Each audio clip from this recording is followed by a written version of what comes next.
नमस्कार इश्टानो, तुमकां सगळ्यांक माये मागाचो येवकार. तर गेल्या व्हिडिओन आमी सैमीक अरिश्टां आनी आमी ह्या पाठाचो पयलो भाग शिकली. तर ह्या व्हिडिओन आमी दुसरो भाग म्हळ्यार सैमीक अरिश्टां ही कसले तरेची आसतात आनी कित्याक लागून घडटात हें जाणून घेवया. बरोवपी डॉक्टर नारायण देसाय आमकां सांगतात की सैमीक अरिश्टां ही मुखेलपणान सैमांतल्या 3 घटकांक लागून जातात आनी ते घटक म्हळ्यार भूंय, वारो आनी उदक. तर भुंयेक लागून जावपी सैमीक अरिश्टां म्हळ्यार ज्वालामुखी, ताका आमी इंग्लिशीन वोल्केनो अशें म्हणटात. दुसरें सैमीक अरिश्ट जें भुंयेक लागून जाता तें आसा भुंयकाप, ताका आमी अर्थक्वेक अशें इंग्लिशीन म्हणटा. दुसरो घटक आसा वारो.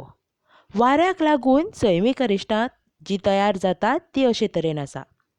वाऱ्याक लागून वादळ जाता, चक्रीवादळ जाता. तिसरो घटक जाका लागून सैमीक अरिश्टां घडटात आनी तें म्हळ्यार उदक.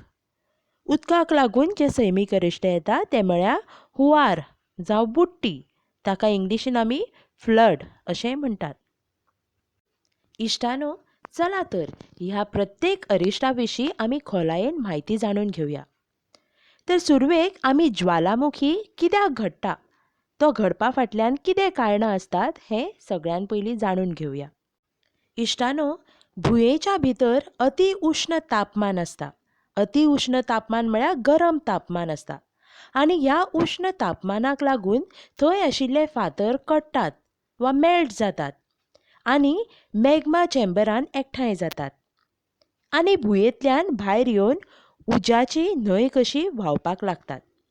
ताका ज्वालामुखी म्हणटात. इंग्लिशीन ताका लावा अशें म्हणटात. कांय ज्वालामुखी हे स्फोटक प्रवृत्तीचे आसतात, तर कांय मंद गतीन व्हांवणारे आसतात. हे स्फोटक पद्दतीन व्हांवणारे ज्वालामुखी अति घातक स्वरुपाचे आसतात. इश्टानो, आतां आमी दुसरें सैमीक अरिश्ट म्हळ्यार भुंयकाप हाचे विशीं म्हायती घेवया. जेन्ना भुंय हालूंक लागता तेन्ना ताका भुंयकाप अशें म्हणटात. भारतांत जायत्या वेळार भुकंपाचो धोको निर्माण जाला. 1967 वर्सा कोयना ह्या भागांत, 1993 वर्सा लातुरांत अशे तरेचे भुंयकाप लोकांनी अणभवल्यात. 2001 वर्सा गुजरातांत अशे तरेचो विनाशकारी भुंयकाप 26 जानेवारी 2001 वर्सा घडलो.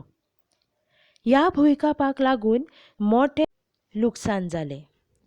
26 जानेवारी प्रजासत्ताक दीस मनोवपा खातीर शाळेंतलीं भुरगीं तिरंगी बावटे घेवन घोशणा दीत रस्त्यावेल्यान चलतालीं.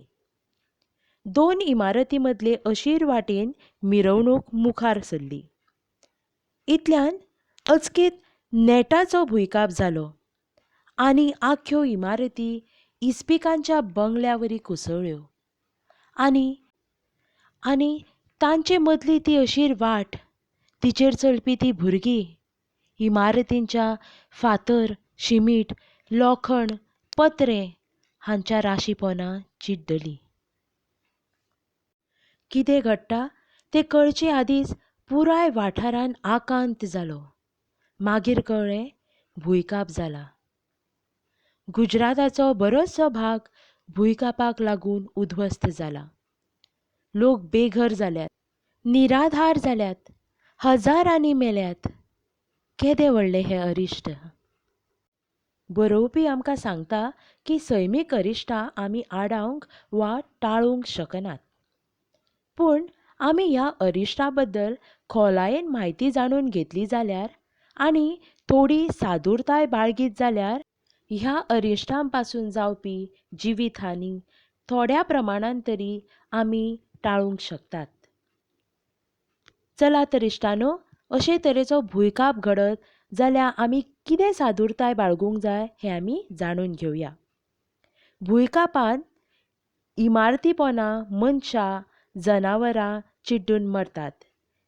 देखून भुंयकाप जाल्यार आमी घरांतल्यान सपासप भायर सरूंक जाय आनी झाडां, इमारती नाशिल्ल्या जाग्यार वचून रावूंक जाय. अशें केल्ल्यान झाडां आनी इमारती आमचेर पडपाचो धोको टळटा. होच एक सगळ्यांत सुरक्षीत उपाय. जायत्या वेळार अशे भुंयकाप अकस्मात घडटात, देखून जायती जिवीतहानी जाता. आमी मनीसपण सांबाळून एकामेकाक मदत करूंक जाय. जबाबदार नागरीक आशिल्ल्यान त्रासान सांपडिल्ल्यांक, बेघर जाल्ल्यांक आमी मदतीचो हात दिवंक जाय. इतल्या आपत्ती मदीं मनीसपण शेणूंक फावना. भुंयकापान कोसळिल्ल्या इमारतींनी मनशां वा जनावरां राशीपोना चिड्डून मरतात. देखून अशा वेळार उजो पालोवपी दळ म्हळ्यार फायर ब्रिगेड, पुलीस वा हेर राखणे दळाचे प्रशिक्षीत लोक सगळ्यांनी मेळून राशी उपसून मनशांक सोदून वेळार वैजकी मदत दिवन हें लुकसाण टाळपाक वावरूंक जाय. तशेंच जायते लोक भुंयकापाक लागून घरां मोडिल्ल्यान बेघर जातात. जेवण उदकाची पुरवण लोकांक मेळना.